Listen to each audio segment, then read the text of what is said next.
Memang sudah ada banyak kemajuan ya dalam arti bahwa kalau aku lihat sekarang tuh sudah lebih banyak perempuan-perempuan yang ingin maju dan ingin berdaya.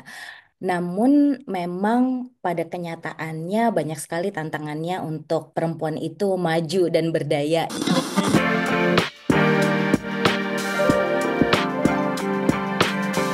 Hai sahabat TCID, kalian sedang mendengarkan podcast Suara Akademia. Ngobrol seru isu terkini bareng akademisi.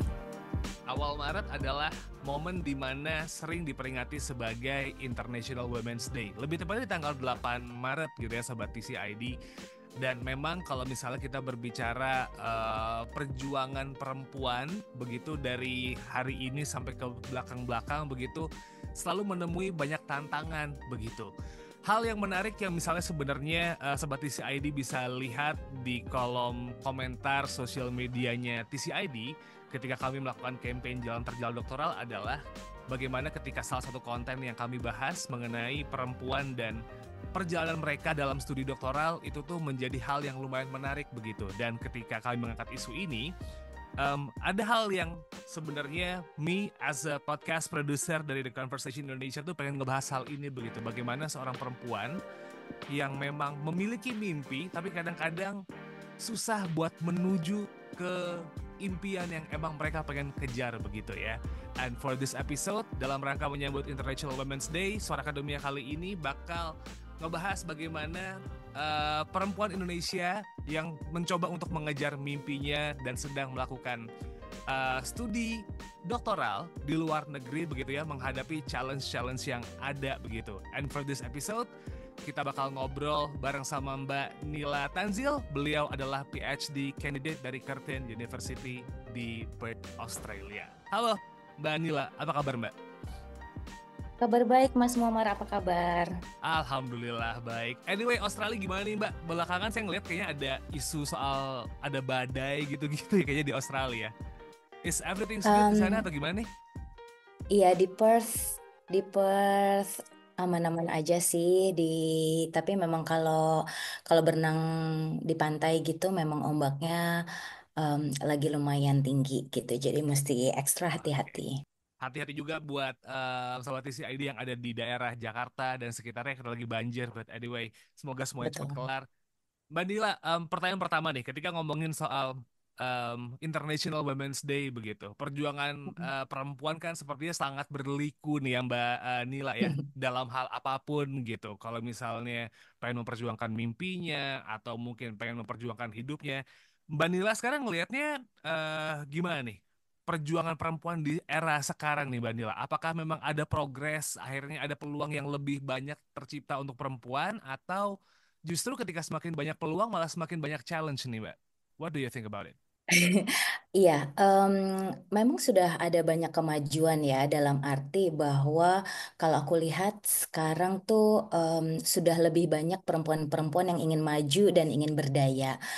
Em, Namun memang pada kenyataannya banyak sekali tantangannya untuk perempuan itu maju dan berdaya ya entah dari sisi keluarga ya kan atau dari sisi lingkungan sosial banyak yang ngejudge gitu misalnya Hmm. kayak misalnya perempuan-perempuan ambisius tuh nanti sering dikatain ah lu ambis banget sih gitu kan.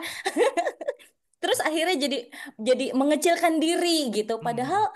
sebenarnya nggak perlu kayak gitu gitu.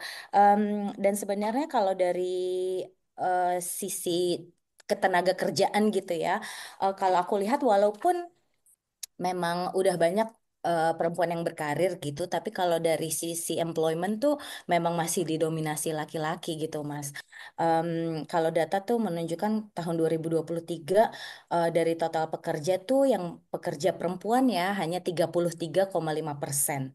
Berarti kan masih 66,5% tuh didominasi oleh pekerja laki-laki, sorry. Yep.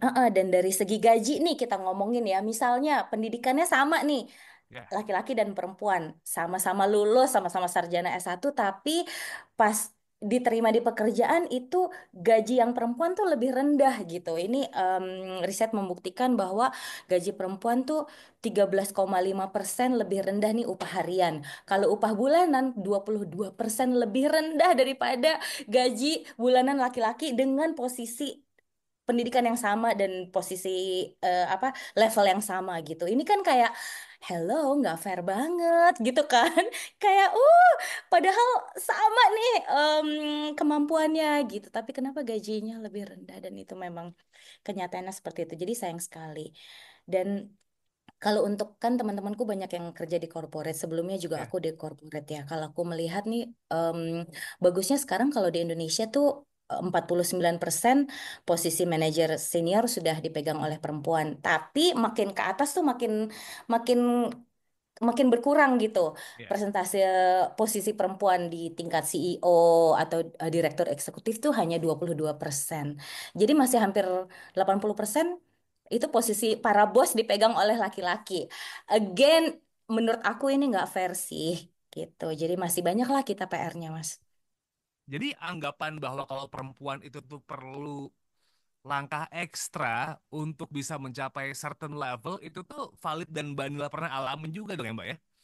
Itu benar banget, itu benar banget. Jadi kayak jadi perempuan tuh kita harus nunjukin ekstra bahwa kita bisa dan kayak jadi ada standar ganda gitu kan yang Ya. diterapkan kepada perempuan.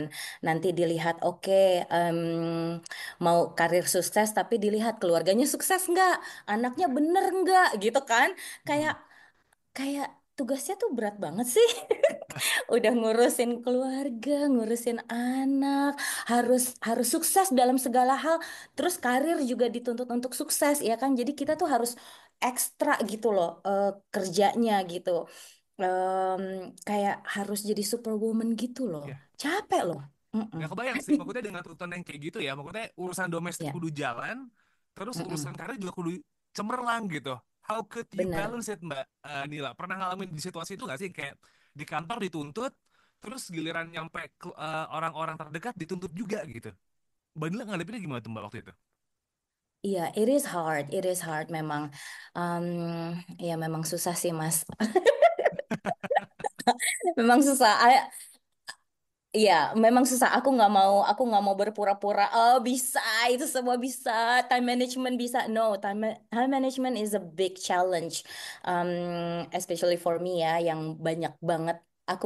Aku tuh ngerjain banyak hal dalam waktu yang sama gitu. Hmm. Emang dari dulu kayak gitu. Dan emang tantangannya tuh kayak 24 jam nggak cukup gitu. Dan kalau dalam kapasitasku sebagai pendiri sebuah NGO ya, kan aku pendiri Taman Bacaan Pelangi Ya. dan Taman Bacaan Pelangi itu fokusnya adalah meningkatkan children's literacy gitu, Ya. terutama untuk anak-anak yang di daerah pelosok. Nah, aku ingat banget waktu pertama-tama tuh belusukan ya ke daerah-daerah di Indonesia Timur. Waktu itu aku masih umur 30-an gitu. Dan itu tuh aku bikin rapat kan dengan masyarakat setempat di Flores dan mereka ngelihat ngelihat aku kayak "Eh, ini dari mana gitu kan. Dari Jakarta. Oh, sudah bersuami? Masih single kan aku. Ya.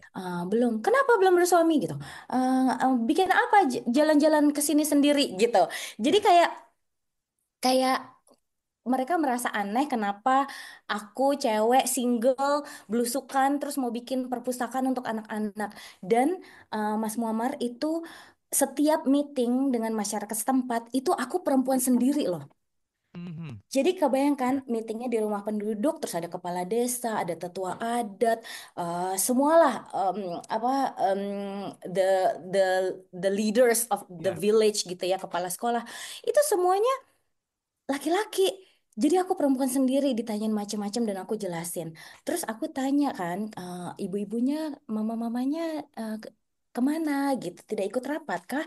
Terus mereka bilang, oh mama-mama di dapur gitu. Jadi nanti setelah kamu pulang, Ya. baru bapak-bapaknya ke dapur dan menjelaskan ke mama-mamanya. Sejak itu aku tahu eh, bahwa memang di Indonesia, apalagi di daerah-daerah di pelosok gitu ya, masih seperti itu. Jadi akhirnya aku kalau meeting dengan masyarakat setempat, aku langsung meetingnya di dapur. Oke. biar Nah. mama-mamanya ikut denger gitu kan. Mhm, mhm, Jadi mhm. aku libatkan gitu. Memang di Indonesia apalagi masih patriarki banget ya gitu ya di Ya. beberapa di berbagai daerah lah gitu. Jadi akhirnya itu salah satu caraku untuk menunjukkan bahwa perempuan harus dilibatkan dari proses awal apapun itu.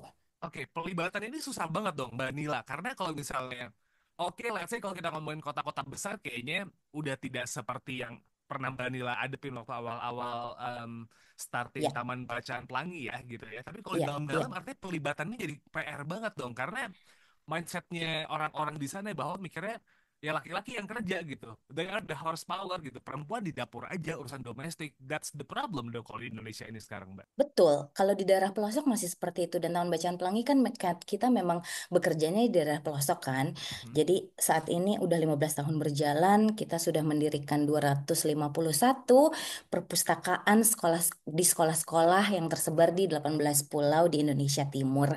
Jadi dari Lombok sampai Papua dan itu kita rapatnya dengan masyarakat masyarakat setempat kan. Dan memang PR banget Mas gitu karena memang masih masih banyak anggapan bahwa ini kalau rapat-rapat penting ya bapak-bapaknya gitu yang Ya, ikut yang mengambil keputusan gitu kan.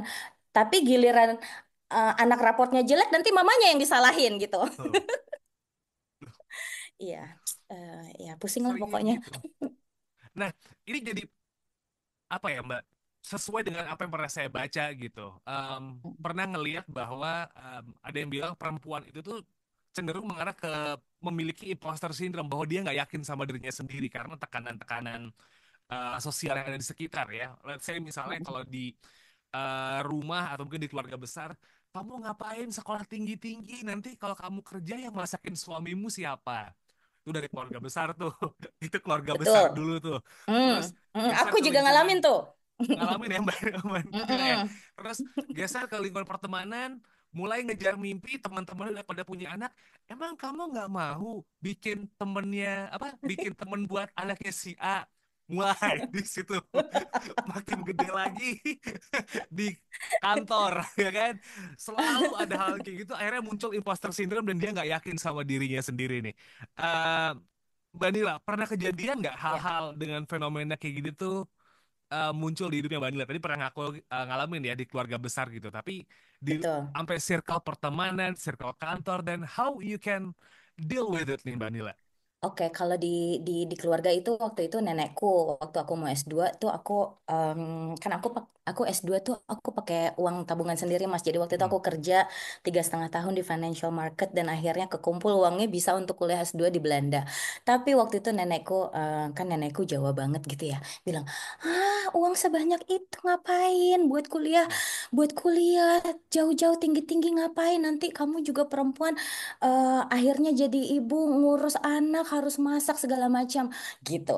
ya, Em, iya, tapi untungnya aku keras kepala dalam hal aku tahu aku mau pakai uang tabunganku untuk sekolah gitu. Dan I believe that education is the best investment anyone could ever do gitu ya. So you should invest in education, I think.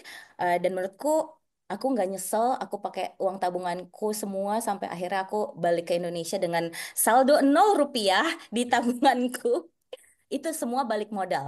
Em, nah, kalau dalam hal lingkungan sosial juga kayak gitu. Jadi aku tuh pengalaman pribadi, teman-temanku udah pada nikah duluan, aku tuh nikah di umur 37. Jadi I was so happy being single because I could have good career eh, dengan gaji yang bagus dan aku bisa traveling karena aku tuh senang banget traveling. Jadi aku pakai uangku untuk traveling, terus untuk investasi gitu ya. Sementara teman-teman yang lain kapan nikah? Kapan nikah gitu kan.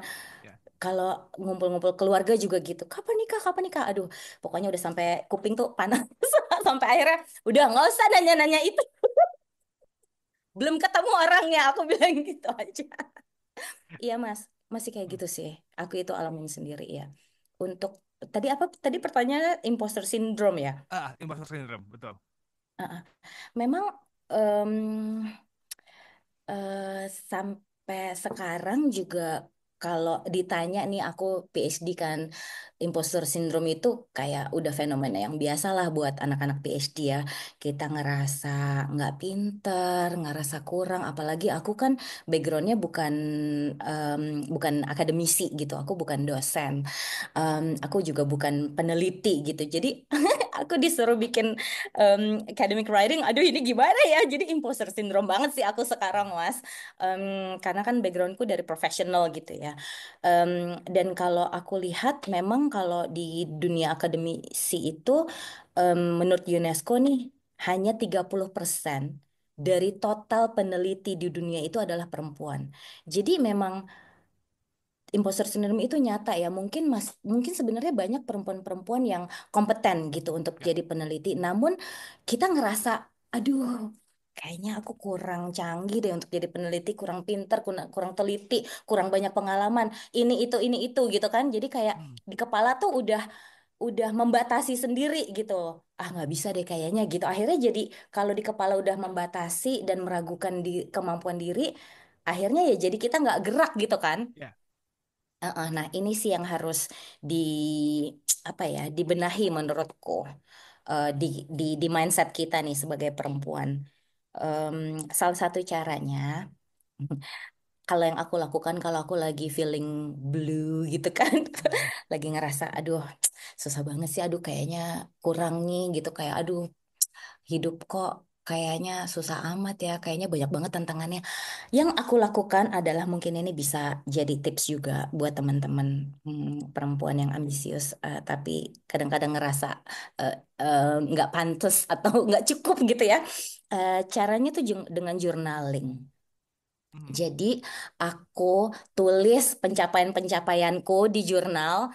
Kayak aku udah ngapain aja, nerbitin buku, nulis buku 3 gitu, terus apa gitu kan, dapat beasiswa apalah apalah, aku tulis tuh semuanya. Terus abis itu aku baca, terus terus jadi tersadar, oh iya, I actually done a lot, I have achieved a lot gitu.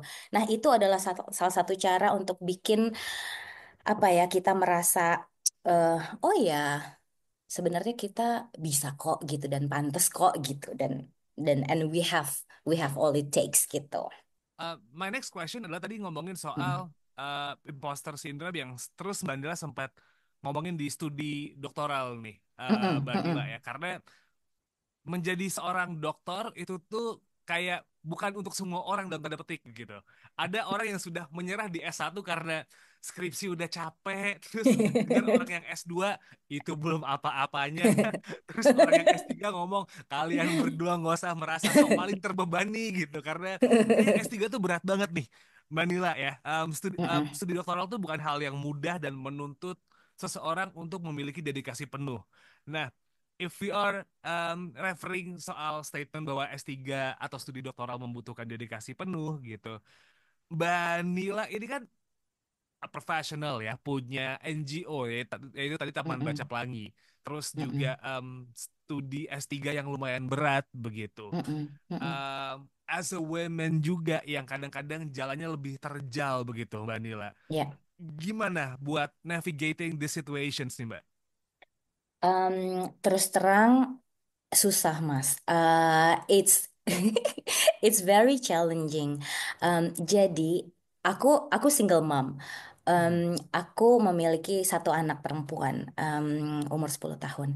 Jadi waktu pas aku pertama kali ketemu dengan supervisorku, ada 3 orang, mereka semua bilang pas baru mulai nih PhD kan, mereka bilang, oke, you will have more challenges gitu. Um, as a single mom gitu ya, dibanding teman-teman lain yang punya pasangan gitu. Terus tapi waktu itu aku mikir, apa sih gitu kan ya, apa sih, aku udah kebiasaan punya banyak kerjaan em, dalam waktu yang sama gitu. Terus tapi ketika dijalanin emang nggak gampang, karena pertama di luar negeri itu kita nggak punya helper ya kan, nggak punya Hmm. pembantu rumah tangga. Itu sih, itu juga yang aku rasain, ya lumayan culture shock ya, karena di Jakarta eh, kebetulan aku middle class, dan dari kecil emang selalu ada mbak gitu kan, dan ketika punya anak juga aku nggak ngurusin urusan rumah terus terang sih, kayak Hmm. masak, beres-beres itu semua pakai pembantu rumah tangga. Nah, ketika di sini harus ngurusin semua sendiri, baru berasa gitu, oh ternyata house chores itu it takes a lot of time ya gitu. Ternyata masak, beres-beres rumah, laundry segala macam itu memakan waktu. Belum juga harus bantuin anak kan, bikin, ya walaupun PR-nya nggak banyak sih di sini, tapi kan harus ngajarin dia juga. Terus antar jemput les gitu, nggak bisa pakai supir, mahal, Bo. Tambah lagi, em, Mas mungkin tahu lah kalau PhD itu, jadi aku dapat beasiswa dari Australia Award Ya. Scholarships kan. Nah itu tunjangan biaya hidup hanya cukup untuk kita sendiri. Jadi Mhm. kalau kita bawa anak atau bawa keluarga itu nggak cukup. So aku juga mesti kerja part time gitu. Ya. Jadi sebagai single mom tuh juga harus cari duit gitu kan, karena duitnya dari mana lagi gitu. Nah aku emang suka suka sirik sih sama teman-teman yang punya pasangan gitu, karena mereka lebih bisa fokus untuk belajar, sementara pasangannya yang kerja cari uang. Kalau aku nggak bisa kayak gitu. Jadi kalau Mas tanya tantangannya apa, tantangannya banyak banget. Em, Bagi waktu, bagi peran, ya kan, antara jadi ibu, jadi bapak juga, jadi pencari nafkah, jadi mahasiswa, dan jadi staf di kantor. Iya, jadi membagi-bagi peran itu em, nggak gampang gitu, Mas. Tambah aku juga masih ngurusin Taman Bacaan Pelangi walaupun dari jauh. Jadi aku masih overseeing my team in Indonesia gitu. Jadi kayak 24 jam again nggak cukup, dan aku tuh akhirnya belajarnya itu di malam hari kalau anakku udah tidur tuh aku baru bisa fokus. Jadi akhirnya ya harus sacrifice my sleeping time gitu. Jadi aku kayak sering begadang sampai jam 2, nanti kayak jam 7:30 udah bangun lagi karena anak harus sekolah kan, jadi nyiapin semua urusan sekolah dia yang gitu-gitulah, Mas. Jadi nggak gampang sih, Mas. Tapi gini nih Mbak Nila, kalau misalnya ngomongin soal studi doktoral begitu Mbak, biasanya kan ada kalau misalnya ngelihat kayak Persatuan Pelajar Indonesia begitu Mbak, are Ya, they being a really good support for you ketika awal-awal masuk ke Australia, dengan pasti banyak banget persiapan yang harus dimulai ya, kayak misalnya mencari tempat tinggal itu bukan hal yang mudah di luar negeri begitu. Tons of my friends yang studi doktoral ataupun mungkin studi master ke luar negeri pasti permasalahan adalah aku mau tinggal di mana gitu. Rumah tinggal gue di mana nih, itu selalu jadi pertanyaannya mereka begitu. Nah, support system gini nih Mbak, ada nggak sih yang datang buat ngebantuin kayak gitu-gitu, especially from women's gitu Mbak Nila? kalau kalau pengalamanku aku dibantu dengan eh, kalau Australia Award Scholars itu ada kayak koordinatornya yang Mhm. membantu para penerima beasiswa ketika nyampe di Australia gitu. Nah, tapi tahun 2022 kan bulan Juli kan aku nyampe di Australia, di Perth itu eh, lagi krisis akomodasi, sehingga even the student coordinator couldn't find an accommodation for me Hmm. and my daughter gitu. Jadi akhirnya sebulan pertama aku tinggal di rumah saudara karena emang nggak ada akomodasi yang bisa aku tempatin sebagai seorang ibu dengan anak. Ya. Ada untuk mahasiswa yang single gitu. Hmm. Kalau bawa anak nggak bisa di student housing di kampus di Kertin gitu. Jadi kayak tinggal di mana? Untungnya ada saudara yang mau menampung kami.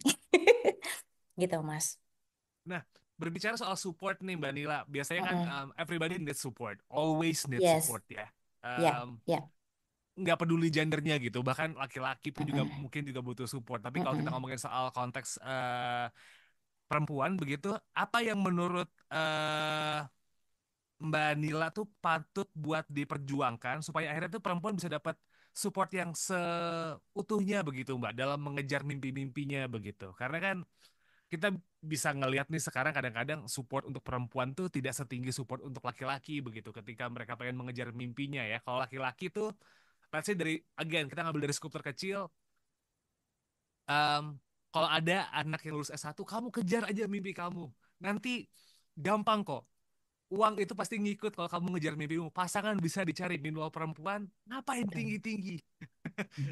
Selalu dibikin, ditekan gitu kan. Kayak udah nggak usah jauh-jauh. Ya. What kind of support yang perempuan bisa bisa dapatkan dan mungkin butuhkan di saat ini supaya Anda tetap masih bisa mengejar mimpinya gitu nih Mbak Nila? Menurut aku yang pertama, find your tribe.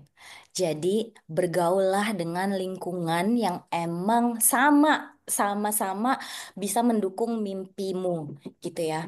Em, Kalau lingkungannya toksik atau lingkungannya kurang mendukung, kalau bisa cari lingkungan baru gitu, cari lingkungan pertemanan yang baru, sehingga kamu merasa empowered gitu. Em, jadi aku sih beruntung memiliki teman-teman yang sama-sama ambisnya gitu. Iya, jadi cari lingkungan yang emang sesuai. So find your tribe. Terus apalagi ya support system kalau di kalau di sini pas udah ngejalanin PhD, em, punya temen yang baik. Jadi temen rasa keluarga itu penting banget, Mas. Karena kan kita nggak ada keluarga di sini kan jauh gitu ya dari keluarga inti gitu. Jadi punya punya temen yang bisa dicurhatin dan saling curhat itu penting banget. Dan jangan malu untuk counseling. Jadi kalau di Indonesia juga sih bisa bisa bisa engage dengan psikolog atau counselor gitu ya. Kalau kita lagi stres banget itu membantu sekali sih gitu.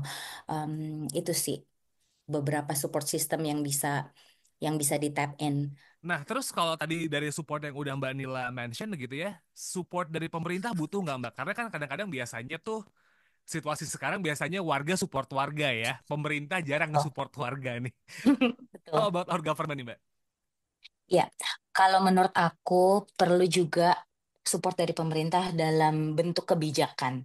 Ya, pertama perlu ada kebijakan yang menyatakan bahwa um, basically itu perempuan memiliki kesempatan dan hak yang sama untuk menduduki posisi-posisi atas di institusi gitu. Jadi posisi kepemimpinan itu satu.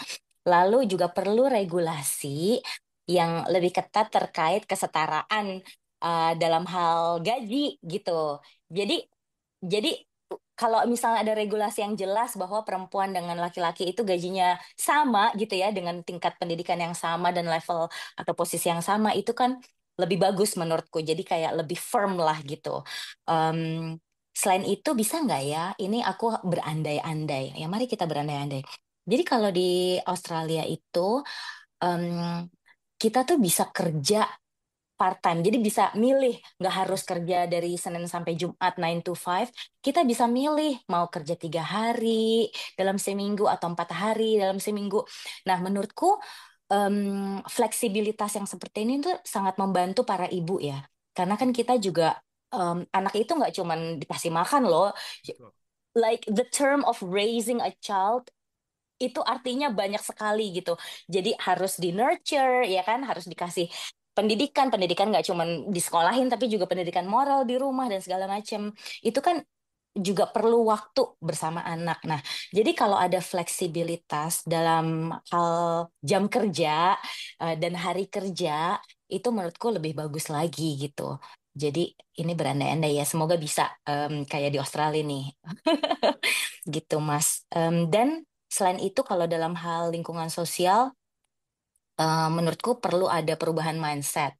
Jadi kita tuh kalau bisa mindsetnya tuh bahwa perempuan berhak loh sukses di dua hal gitu, sukses di bidang keluarga, tapi juga sukses di karir gitu. Jadi kalau bisa kita nggak nggak perlu memilih ya gitu.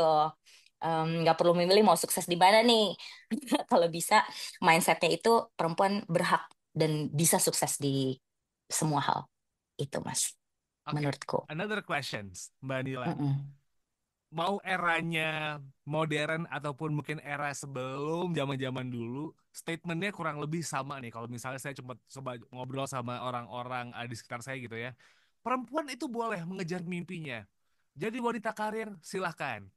Jadi apa namanya? Jadi akademisi silahkan. Punya usaha silahkan. Setinggi apapun mimpinya silahkan. Tapi jangan lupakan bahwa fitrah dalam tanda petik perempuan itu tuh juga harus menjadi apa ya, penyayang, lembut gitu, ngurusin urusan domestik, hal-hal yang kayak gitu. Nah, Mbak Nila ngelihat hal-hal kayak gitu di era sekarang, what do you think about that nih, Mbak? Apalagi statement ini kayaknya mulai makin sering dibawa ya ketika makin banyak perempuan yang sukses begitu punya mimpi yang bakal dikejar, kayaknya narasi itu dikeluarin lagi nih. What do you think, Mbak Nila? Ya, kalau fitrah sebagai kodrat biologis kita perempuan melahirkan dan menyusui, itu adalah sesuatu yang alami dan nggak bisa kita hindari gitu ya, Mas. Tapi kalau kemudian fitrah itu dimaknai sebagai batasan, batasan perempuan untuk maju, batasan perempuan untuk meraih pendidikan setinggi-tingginya, batasan kepada perempuan untuk berkarir gitu ya. Nah, itulah yang menjadi masalah menurutku. Mm-mm. Em, dan kalau Mas Muammar ngelihatnya gimana? Masih kayak gitu ya? Enggak, Aku justru malah nanya balik. ngeliatnya, I mean gini, Mm-mm. kalau misalnya kita mau benar-benar tidak apa sorry, mau membuka Mm-mm. semua kesempatan gender itu tuh bisa melaju setinggi-tingginya, so Mm-mm.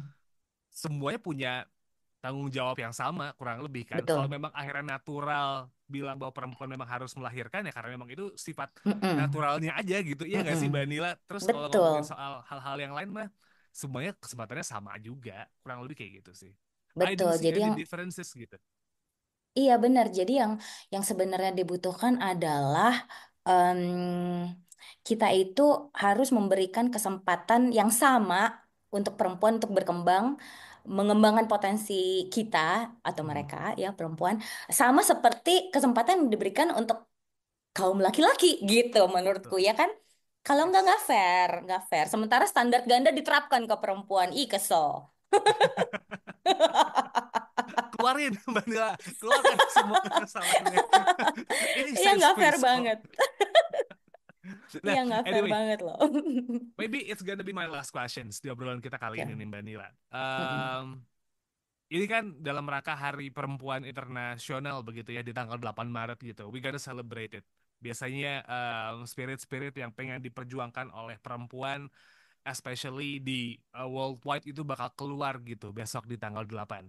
Kita rekaman ini di tanggal 4 by the way Sobat TCI dan masih ada waktu 4 hari lagi. Mungkin special message buat perempuan yang mendengarkan episode ini, especially perempuan Indonesia nih Mbak Nila. Ada yang pengen disampaikan nggak? Ya, jika teman-teman masih punya mimpi, kejarlah.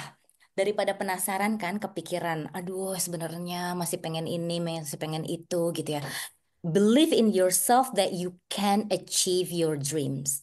Ini penting banget. Believe in yourself, have faith in yourself. Jadi, don't let anyone stopping you to achieve your dream. Itu pesanku. You can do it. And just do it. Ini Just do bukan it. iklan. Nggak. Kita nggak endorse by that product anyway. Tenang. Anyway, Benar, just do it. Itu motoku sih, just do it. Karena kalau kita udah langkah pertama itu yang paling susah ya, Mas. Jadi tapi ketika kita sudah berani untuk melakukan langkah pertama itu, habis itu akan berjalan dengan sendirinya. Kita akan banyak belajar dari perjalanan itu. So just do it. yeah, just do it. Find the perfect gitu ya dalam tanda petik. Pasti nggak ada Mhm. yang perfect sih, tapi yang paling Mhm. cocok gitu ya buat support system dan tribe seems like jadi Ya, kuncian buat perempuan-perempuan di luar sana yang ingin mengejar mimpinya dan juga mengejar ambisinya. So yes, kalau find begitu your tribe. Mbak Nila, thank you so much buat ngobrol kali ini. Mungkin bisa sedikit di-update Mbak dari Taman Bacaan Pelangi ada apa yang baru yang mau dikeluarkan atau mungkin dari kegiatan Mbak Nila yang pengen dikabarin ke Sobat Isi ID gitu, feel free. The time is yours. Thank you. Jadi, Taman Bacaan Pelangi kan kita sudah ada 251 perpustakaan yang tersebar di 18 pulau di Indonesia Timur. Untuk tahun ini kita akan yang sudah pasti itu kita akan mendirikan 4 perpustakaan yang baru di daerah Sulawesi. Dan mohon bantuannya juga teman-teman jika teman-teman ingin berkontribusi atau juga punya network gitu kan ke CSR perusahaan, please feel free to contact me karena semakin banyak support, semakin banyak kerjasama itu kita akan bisa memberikan lebih banyak lagi dampak positif untuk anak-anak di Indonesia terutama yang tinggal di daerah pelosok. Let's do this together. Oke. Check at Pelangi Book ya kalau misalnya emang pengen Ya, tahu dari Taman Bacaan Pelangi dan follow Mbak Nila Tanzil di @nilatanzil di social media for knowing a lot of apa yang Mbak Nila lakuin di Australia, juga dari teman bacaan Pelangi ya di @pelangibooks, itu semuanya ada di situ. So, as a wrap for this episode Sobat TCID, thank you so much for listening. Semuanya bisa kamu cek gitu ya, Suara Akademi episode kali ini di website kami di conversation.com/id. Kalau emang pengen cek di Spotify, tinggal search di Suara Akademia, atau kalau misalnya emang kamu pengen dengerin di YouTube Music, ketik Suara Akademia aja.